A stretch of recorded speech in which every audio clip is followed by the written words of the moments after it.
Écho d'ici, écho d'ailleurs. Jean-Pierre Boris, Guillaume Munier. Bonjour et bienvenue dans cette deuxième partie d'Écho d'ici, écho d'ailleurs, version grand invité de l'économie RFI Jeune Afrique. Aujourd'hui, avec Frédéric Maury de Jeune Afrique, nous recevons le grand patron sénégalais Boubacar Camara, président du conseil d'administration de Sococim, l'une des 3 compagnies cimentières installées au Sénégal. Au cours de la première partie de cette émission, Boubacar Camara, vous nous avez expliqué pourquoi vous étiez en conflit avec l'installation du groupe Dangote sur le territoire sénégalais. Parlons maintenant de la situation économique sénégalaise à proprement parler dans son ensemble. Depuis plusieurs années, la croissance ne dépasse pas les 4% par an, quand la Côte d'Ivoire fait le double, même plus, puisqu'elle atteint les 10% de croissance annuelle. Qu'est-ce qu'il manque au Sénégal pour arriver à ces chiffres, à ces scores? Est-ce que le Sénégal est en retard dans cette croissance économique? Oui, la question de la croissance économique des pays en développement, surtout en Afrique, est une question très difficile, parce que les facteurs qui contribuent à cette croissance-là ne sont pas souvent suffisamment exploités. Si on prend l'exemple de l'agriculture, qui occupe une bonne partie de la population, elle n'est pas encore suffisamment mécanisée pour assurer une grande production qui permet d'avoir beaucoup de points de croissance. Ça, c'est extrêmement important. Et l'industrie, en général, héritée de l'ère coloniale, n'est pas souvent orientée dans le sens du soutien à l'agriculture ou bien du soutien à l'autosuffisance alimentaire.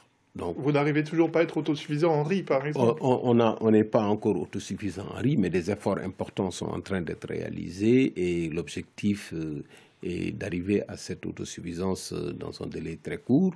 Des mesures importantes ont été prises par le gouvernement. Donc, je disais que le problème de la croissance, il est difficile parce que structurellement,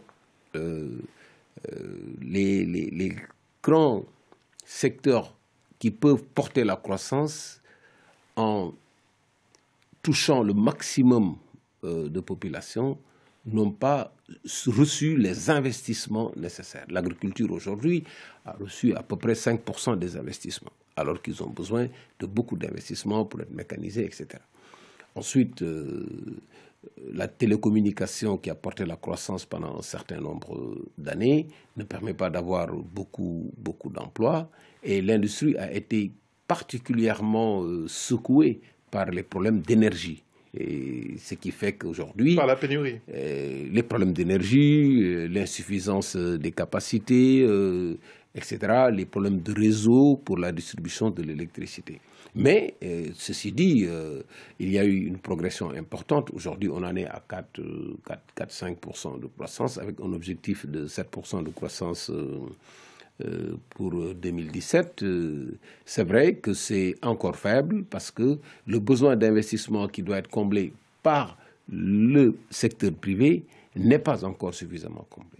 Donc, l'investissement massif du secteur privé reste encore à développer. Frédéric Maury. Le Sénégal n'a pas beaucoup de matières premières par rapport à d'autres pays africains. Il y a des recherches pétrolières, mais il n'y a pas grand-chose pour l'instant. Et au niveau des mines, ce n'est pas encore extraordinaire. Donc c'est vrai que vous avez souligné l'importance de l'agriculture et de l'industrie qui est quand même un peu sinistrée depuis quelques années au Sénégal. Tout ceci est posé, tout ceci est relativement connu. Alors quel bilan vous faites de la politique économique du président actuel, qui est quand même maintenant président depuis quelques années? Et on a l'impression que cette politique économique du président Macky Sall, elle déçoit pas mal de Sénégalais. Est-ce que vous faites le même constat? Avant de répondre, je reviens à la comparaison que vous avez faite avec la Côte d'Ivoire. Il faut savoir que la Côte d'Ivoire exporte beaucoup de matières premières, du café, du cacao, des produits qui lui permettent d'avoir effectivement énormément de devises et d'avoir des possibilités énormes que nous n'avons pas en termes de... Mais le Sénégal a quelques richesses agricoles, par exemple. Oui, la richesse agricole qu'on a, c'est quoi? Ce qu'on exporte, c'est l'arachide. C'est ça, c'est l'arachide. Avec la crise mondiale de l'arachide, n'eût été aujourd'hui l'appel d'air des Chinois qui achètent l'arachide, on serait dans une situation difficile. Et c'est une culture. Vous ne trouvez pas que c'est une filière qui a été très mal gérée aussi? Parce que vous oui, comparez avec le cacao, mais la filière cacao en Côte d'Ivoire, à part les 10 années de crise, c'est une filière dans laquelle il y a eu toujours beaucoup d'investissements, beaucoup de recherche. La filière arachide au Sénégal, elle paraît un peu délaissée. Tout dépend, pas délaissée. Il y a eu des erreurs dans l'organisation de la filière. Il n'y a pas eu suffisamment de connexion entre la culture de l'arachide et sa transformation. Ça, ce qui fait qu'on s'est retrouvé dans des situations paradoxales où on a énormément d'arachide et on continue à importer de l'huile provenant d'autres cultures comme l'huile de palme, etc. Donc, mais l'huile d'arachide est trop chère pour les Sénégalais. C'est aussi une des raisons de mais justement, c'est un problème d'échelle. Si on arrive à avoir des champs d'arachide commandés par des industries de transformation et on met à la disposition des populations ce produit, il va être forcément moins cher. Mais si la transformation doit passer par l'étranger, réimporter avec un système fiscal qui ne facilite pas les choses, il y a un problème. Donc, ceci étant dit, il est clair que tant qu'on n'arrive pas à injecter dans l'économie suffisamment d'investissements privés pour avoir 2, 3 à 4% de points de croissance, on n'est pas sorti de l'auberge. Surtout qu'il y a une progression de la population qui vient bouffer les points de croissance. Tant que ça tourne autour de 2,4%, c'est bouffé par la croissance de la population. Je reviens à ma question parce que vous n'avez pas répondu. Quel bilan vous faites de la politique économique du président? Nous n'avons pas à faire un bilan de la politique d'un gouvernement particulier. Nous pensons que le Sénégal a progressé depuis quelques années et aujourd'hui est sur une rampe qui, si elle est maintenue de façon stable... Mais si la croissance était plus forte, vous auriez peut-être à souffrir moins de l'arrivée, par exemple, d'un troisième concurrent. La demande de ciment serait plus forte. Mais oui, c'est ça. Si la croissance est forte, ça doit se répercuter forcément sur les entreprises et les ménages. Et c'est justement ces efforts-là que nous avons constatés et que les gouvernements successifs essaient de faire avec plus ou moins de bonheur. Mais il a progressé sur quel point? Parce que vous dites le Sénégal a progressé, mais vous ne donnez pas d'exemple précis. Donnez-nous des exemples. Attendez, les taux de croissance qu'on avait après 2003, on a eu des taux de croissance qui tournaient autour de 6%. Après, ça a baissé. Il y a eu la crise de 2008. Ensuite, les taux de croissance ont complètement chuté. On en était arrivé à 3%, parfois même 2%, avec un taux d'inflation très élevé, un endettement... Et aujourd'hui, vous êtes à 4%. Aujourd'hui, on est à 4-5%. Voilà. C'est très bas pour un pays qui se développe. C'est ce que je dis. C'est encore très bas. Mais ce qu'il faut, c'est quoi? Améliorer l'investissement. Développer l'attractivité. Un effort important est en train d'être fait depuis quelques années à travers la promotion de l'investissement, à travers la PIX, les classements Doing Business de la Banque mondiale le montrent très clairement. Il y a un problème de productivité. On ne travaille pas suffisamment. Il y a un système de solidarité qui fait que beaucoup de personnes dépendent d'autres travailleurs, ce qui fait qu'il n'y a pas beaucoup de productivité. Et ce qui fait finalement que, n'étant pas suffisamment compétitif, on se retrouve dans une situation où l'investisseur n'est pas attiré. Il y a des problèmes, on a parlé des problèmes de concurrence, de régulation, etc. L'investisseur a des contraintes sur le foncier, il a des contraintes sur l'énergie, il a des contraintes sur les ressources humaines. On a énormément de cerveaux qui ne sont pas en Afrique, qui sont à l'étranger, qui travaillent, qui sont bien installés. Les ressources sont là. On a des problèmes d'instabilité. Chaque fois qu'il y a des élections, on croise les bras en attendant que ces élections passent pour voir ce qu'il faut décider. Il n'y a pas d'instabilité. Quand il y a un changement, il y a une sorte de spoil system. On sort un jeu de chaises qui fait que les dossiers se perdent entre les passations de services et tout. C'est ces questions-là qu'il faut régler. Et ça ne dépend pas d'un gouvernement ou d'un régime ou de telle ou telle personne. Chacun vient jouer sa partition. Et je pense qu'il y a encore énormément de choses. Boubacar Camara, l'un des grands arguments économiques du président Macky Sall, c'est ce plan Sénégal émergent qu'il a lancé pour permettre aux pays d'arriver à l'émergence, d'émerger du sous-développement. Ça fonctionne selon vous? Je pense que c'est un plan très ambitieux, comme je l'ai déjà dit. C'est un plan qui permet à l'origine de 2035 d'avoir une émergence dans un contexte solidaire, sans oublier les personnes vulnérables. Beaucoup d'efforts sont réalisés dans ce sens.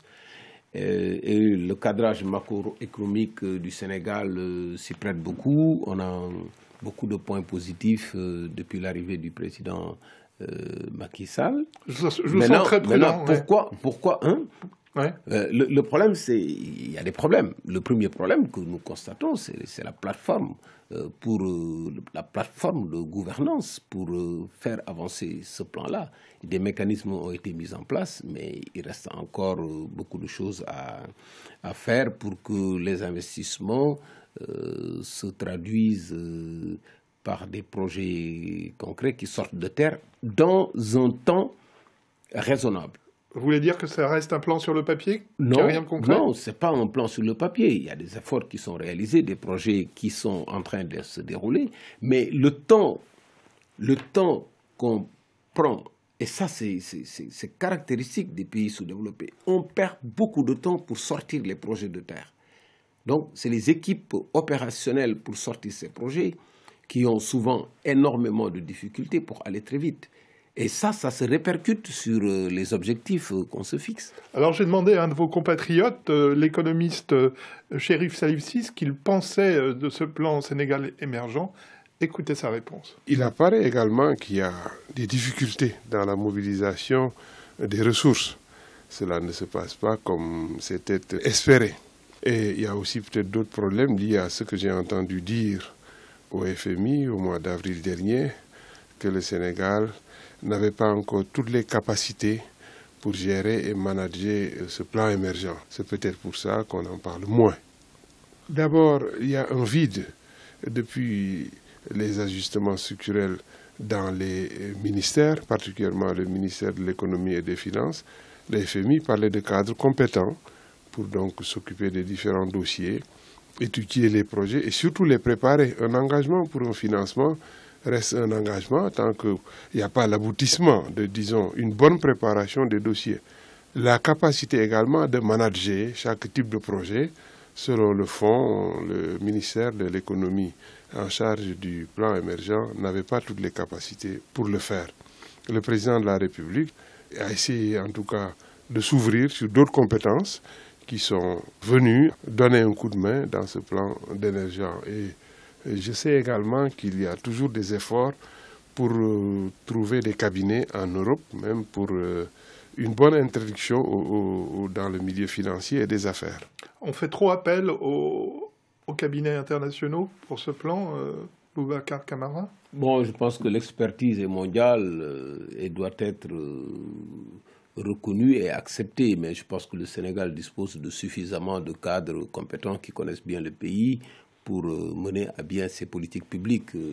Et ce plan, il a été conçu par un cabinet, en l'occurrence le cabinet McKinsey, qui est un cabinet international. Je pense que le plan, oui, il y a eu l'intervention d'un cabinet, il y a eu un groupe également de compatriotes qui ont travaillé dessus, les cadres du ministère des Finances, c'est un plan qui a été très inclusif. Je considère que ça, c'est un faux problème. Le vrai problème, c'est est-ce que le plan est bon? Est-ce que les objectifs sont bons? Est-ce qu'on arrive à mobiliser les financements? Est-ce qu'on y arrive? On arrive, on a mobilisé les financements. Le problème, c'est... Mais est-ce que ces financements arrivent? Non, les financements arrivent, c'est des engagements qu'ils prennent et tout dépend de la planification qu'on a, la programmation du financement. S'il y a une contrepartie, que cette contrepartie soit prévue dans le budget à temps, que les projets soient là, les conditionnalités des projets soient respectées, s'il y a des études d'impact à faire, s'il y a des avant-projets. Mais on est d'accord que tous les pays obtiennent les financements. Oui, mais justement, c'est cette procédure. Ça, c'est de l'annonce publique, et il y en a eu plein, mais le problème, c'est la mise en œuvre. Mais c'est justement, je suis en train de parler de la mise en œuvre. Et donc, c'est là où ça bloque. C'est là où on peut avoir des difficultés, parce que c'est un processus très long. De la programmation, la planification, jusqu'à l'inscription du projet au conseil d'administration pour que ça soit validé et que la plateforme de gouvernance adéquate pour monter le projet, est-ce qu'il faut compter sur l'administration en tant que telle? Par exemple, aujourd'hui, au Sénégal, il faut une réforme profonde de l'administration. Ce que Chérif Salif Sy disait, c'est que l'administration fait faillite. Non, l'administration n'est pas en faillite. L'administration a subi énormément de réformes qui ne sont pas allées jusqu'au bout, qui n'ont pas touché toute la chaîne pour permettre de prendre en charge le projet. L'administration a beaucoup été concurrencée par des agences qui souvent se justifiaient, souvent ne se justifiaient pas, de sorte que on est obligé aujourd'hui, pour chaque projet, d'aller vers la plateforme de gouvernance adéquate. Qu'est-ce que vous appelez la plateforme de gouvernance? Par exemple, on décide qu'on veut faire un projet d'investissement au niveau de l'énergie. On met en place, par exemple, un secrétariat permanent de l'énergie avec les cadres qu'il faut, qui ont la responsabilité de piloter le projet et d'y aller jusqu'au bout. Et on définit les articulations entre ce secteur-là et, par exemple, les véhicules investissement. Qu'est-ce qui fait l'investissement? Est-ce que Sénélec fait directement l'investissement? Est-ce qu'on confie l'investissement à l'APIX? Est-ce qu'on confie l'investissement à un autre organisme? Ensuite, les fonds. D'où viennent les fonds? Est-ce que ces fonds viennent du budget ou bien est-ce que c'est des fonds qui sont sécurisés à travers des fonds spéciaux prévus, alimentés par des taxes, etc. C'est ces questions techniques-là. Mais ce que vous décrivez, c'est un processus quasiment qui paraît interminable. On a l'impression que ça prend des années. Regardez par exemple le cas du chemin de fer, qui est quand même un cas critique.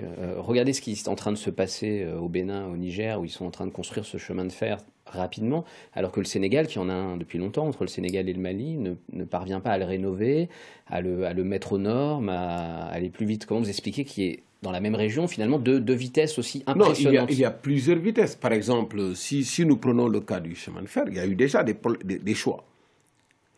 Quels choix? Les choix qui ont été retenus en matière de chemin de fer, les choix les plus ambitieux, c'était de connecter le fer du Falémé, le chemin de fer et le port minéralier de Bargny. C'était un projet énorme, finalement, qui n'a pas été réalisé. Vous connaissez l'histoire de Kumba Ressources, de Mittal, ça finit par des arbitrages interminables.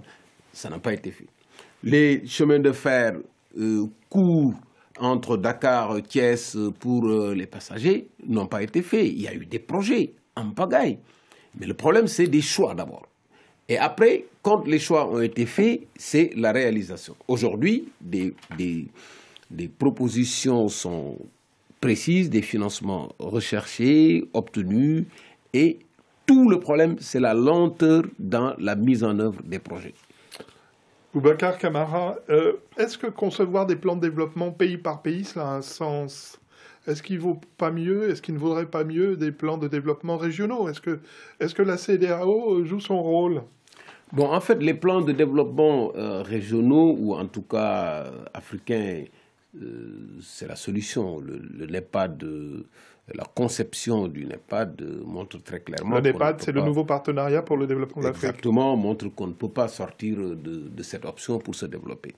Mais ça n'empêche que chaque pays puisse avoir ses plans dans des secteurs précis.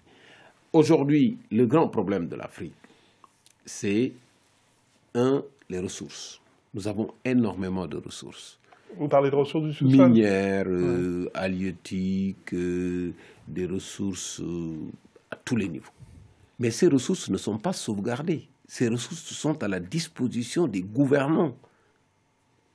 Elles ne sont pas sauvegardées souvent. Qu'est-ce que vous appelez pas sauvegardées? Elles sont exploitées. Aujourd'hui, la possibilité que les gouvernants ont d'aliéner ces ressources à travers des contrats qui sont souvent des contrats léoniens, c'est des possibilités énormes. Pas d'intervention du Parlement, pas de contrôle au niveau de l'intégration régionale, dans les organismes et tout. Il y a une liberté totale, une souveraineté totale des États sur les ressources. Du sol, du sous-sol, etc. Et qu'est-ce que vous proposez? Vous voulez un contrôle? Mais quel contrôle? Je pense que le premier point sur lequel une intégration africaine réussie doit se faire dans le cadre sous-régional, régional, c'est la mainmise sur les ressources. Que les États ne puissent pas aliéner les ressources n'importe comment. La mainmise de qui? Justement, il faut un contrôle mutuel entre les différents États sur les ressources et une information transparente des populations sur les contrats signés, sur la façon dont ces ressources sont aliénées. Deuxièmement, les ressources. On a énormément de ressources, je le disais tout à l'heure. Des personnels bien formés, des ressources humaines, mais qui sont implantés ailleurs. Nos cerveaux sont dehors. Il faut que ce cerveau-là vienne constituer une sorte de couche supplémentaire, une sorte d'iCloud pour se connecter aux ressources et faire redémarrer l'Afrique. Tant qu'on ne le fait pas à une échelle suffisamment importante, on va toujours piétiner pays par pays. Plan, chacun va se débrouiller de son côté, chacun va avoir son plan émergent avec ses petits objectifs et tout. Et finalement, les populations ne se retrouveront pas dans cette situation. Cette idée, c'est un rêve. Non, pas du tout. C'est un rêve, appelons-le comme on veut, mais un rêve réalisable. Quand vous me dites que les ressources sont là, quand vous me dites qu'il est possible de transformer, aujourd'hui, il n'y a aucune difficulté à concevoir des projets. La preuve, le plan Sénégal émergent. Aucune difficulté à savoir que pour développer l'agriculture en Afrique, on connaît les pays on connaît les atouts, les potentialités des pays. Aujourd'hui, il y a énormément de besoins d'investissement. En Afrique, on a des gares à construire, des routes, des chemins de fer, des ponts, etc. Aujourd'hui, la classe moyenne se développe en Afrique.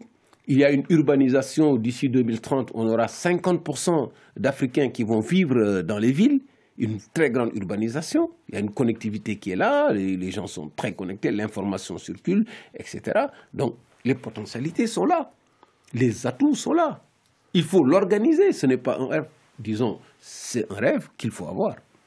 Mais est-ce qu'il ne faut pas prendre un peu plus d'indépendance par rapport aux puissances du Nord? Je pense par exemple à la zone franc. Est-ce que les pays d'Afrique de l'Ouest ne devraient pas rompre avec la Banque de France, avec le franc CFA? Le président tchadien cet été a appelé à une réforme de la zone franc. Oui, j'ai entendu, mais il ne faut pas inverser les choses. Il faut commencer par avoir un niveau de développement économique, un niveau d'autonomie, de vie économique, un niveau suffisamment important pour poser la question de la monnaie. On ne peut pas commencer par la monnaie. Mais pourquoi est-ce que la zone franc serait la seule zone en Afrique qui serait comme ça liée à une monnaie Non, mais c'est historique. Vous savez bien que c'est historique. Alors que tous les autres pays africains ont leur monnaie, gèrent leur monnaie, ont une politique monétaire. Là, c'est la seule zone en Afrique qui n'a pas de politique monétaire. Non, mais non, on ne peut pas dire qu'il n'y a pas de politique monétaire. C'est que la politique monétaire a épousé les contours de l'histoire et aujourd'hui, compte tenu d'autres contraintes économiques, on n'arrive pas encore à poser cette question-là de façon optimale. Aujourd'hui, ce n'est pas le grand débat. Le grand débat, c'est comment faire pour booster l'économie de ces pays, avoir un niveau de développement... Pourquoi est-ce que c'est un débat interdit, la monnaie? Parce que là, vous tournez autour du pot, mais pourquoi est-ce que c'est un débat interdit? Pourquoi est-ce que c'est un débat qu'on peut pas poser? Ce n'est pas un débat interdit. C'est-à-dire qu'il faut que les mécanismes qui permettent, par exemple, à mon paysan sénégalais de produire suffisamment de spéculation pour les exporter, se heurtent à la question de la monnaie pour que ça soit une question essentielle. Aujourd'hui, on est en amont. C'est un instrument de compétitivité, non, une monnaie qui se dévalue. Regardez, laissez-moi terminer. Attendez, regardez les monnaies du Kenya, les monnaies du Nigeria, qui se sont massivement dévaluées. C'est un instrument de compétitivité. Le franc CFA, lui, reste arrimé à l'euro, quelle que soit la situation économique interne. Pourquoi ne pas reprendre la main sur la monnaie de cette zone? Non, on ne peut pas commencer par la monnaie. Il faut commencer par l'économie d'abord, réelle. C'est parce que justement ces pays se sont développés que ce besoin de la monnaie s'est posé à un moment donné. Et ça va se poser. Ce débat va se poser. Maintenant, l'erreur qu'il ne faut pas commettre, c'est de commencer par faire un débat sur la monnaie.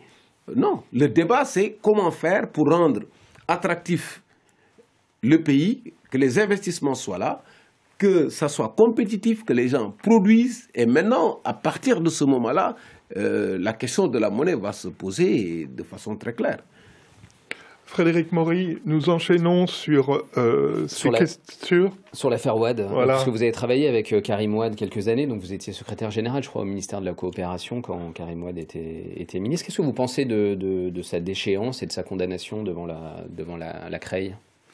Bon, j'ai été effectivement secrétaire général du ministère qui était dirigé par le ministre d'État Karim Wade. Et on a eu une expérience de 3 années sur des projets extrêmement intéressants parce qu'on avait beaucoup de secteurs, les transports aériens, vous avez parlé tantôt de Senegal Airlines, on avait les infrastructures, on avait la coopération internationale et on avait l'énergie à partir de 2010. Et il y avait une équipe composée de gens extrêmement compétents et on a essayé de faire avancer vraiment tous ces projets-là. Et nous pensons que Karim Wade a été un excellent ministre d'État qui a travaillé dans son ministère dans des conditions tout à fait honorables sur les dossiers et tout, et que les règles étaient particulièrement respectées. On a veillé à ça en tant qu'agent de l'État. C'est clair. Et donc vous êtes surpris par sa condamnation d'une Non, certaine nous manière? Nous ne sommes pas dans le secret de Dieu. Nous ne savons pas. Le Karim Wade que nous connaissons, c'est de ce Karim Wade qu'on veut parler. Le Karim Wade. Celui que vous connaissez n'est pas celui le Karim Wade de la fin, on va dire, de la le Karim condamnation. Wade qu'on a connu, c'est le Karim Wade, ministre d'État, qui a travaillé avec nous dans d'excellentes conditions, qui est un professionnel, qui a été un bon leader dans le ministère. Alors maintenant, ça c'est en dehors de la politique. On arrive bientôt à la fin de cette émission, Boubacar Camara. Je voudrais revenir vers le début de votre carrière, vers le douanier. Vous avez donc dirigé les douanes du Sénégal. Quel bilan faites-vous des douanes en zone franc? Parce qu'il y a beaucoup de contrebande.